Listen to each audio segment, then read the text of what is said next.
tax breaks for oil companies become a target of the administration. Cut and cap hits a snag, the latest on BP's efforts to clean up the Gulf spill. And methane levels turn around investigators at Massey's Upper Big Branch mine.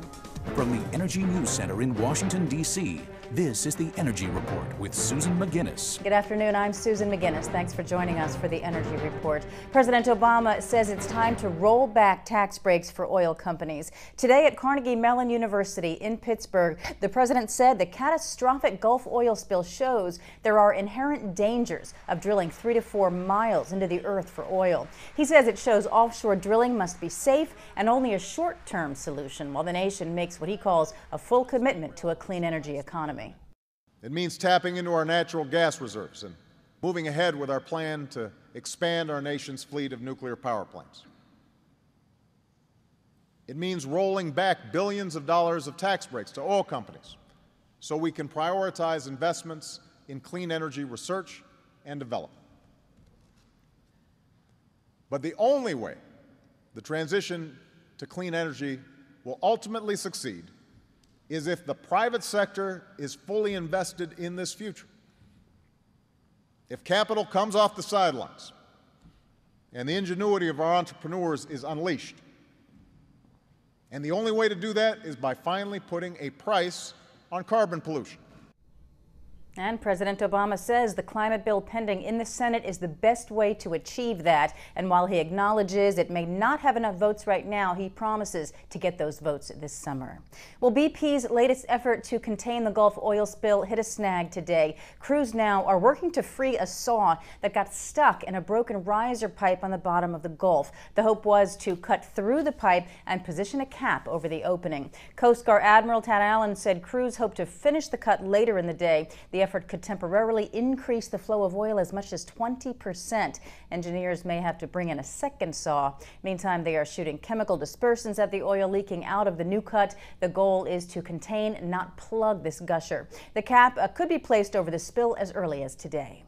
2 Democratic senators want BP to delay paying shareholder dividends of about $10 billion or more until the full costs for cleaning up that spill are calculated. Charles Schumer of New York and Ron Wyden of Oregon call it unfathomable that BP would pay a dividend before the total cost of the cleanup is known. In a letter to BP CEO Tony Hayward, they said taking action to move money off the company's books will make it more difficult for BP to pay the U.S. government, fishermen, and others affected by the disaster. BP has paid about $1 billion to clean up this oil leak and expects to spend billions more. Federal regulators have approved the first new Gulf of Mexico oil well since President Obama lifted a brief ban on drilling in shallow water last week. The Minerals Management Service granted a permit to abandon oil and gas for a site about 50 miles off the coast of Louisiana.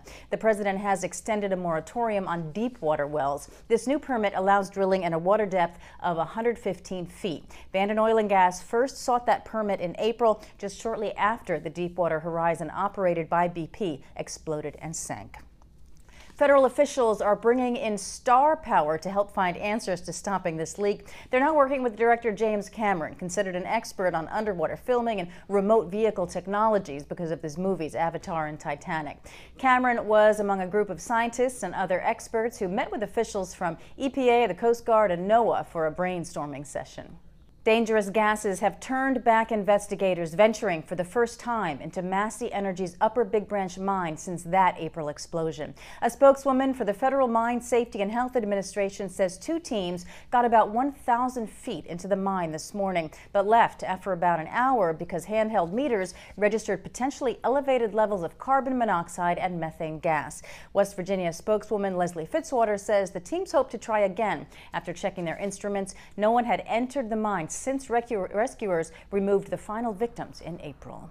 Texas Governor Rick Perry says the state should not be threatened with a takeover of its air quality program. Instead, it should be lauded as the poster child for regulating pollution. At a news conference today, Perry said the federal government should stop what he calls a power grab by the EPA. Last week, EPA's regional director threatened to remove Texas's regulatory authority by midsummer if the state fails to comply with the Clean Air Act. The state and EPA disagree over the way Texas issues emissions permits. Here's a look at some goings-on around the Beltway tomorrow at 8 a.m. Washington Regional Green Roofs and Walls Conference starts at 1300 Pennsylvania Avenue. And 5 p.m. SeizBP.org is holding a local protest as part of its Seize BP Week of Action. That's outside BP Amoco Government Affairs Office.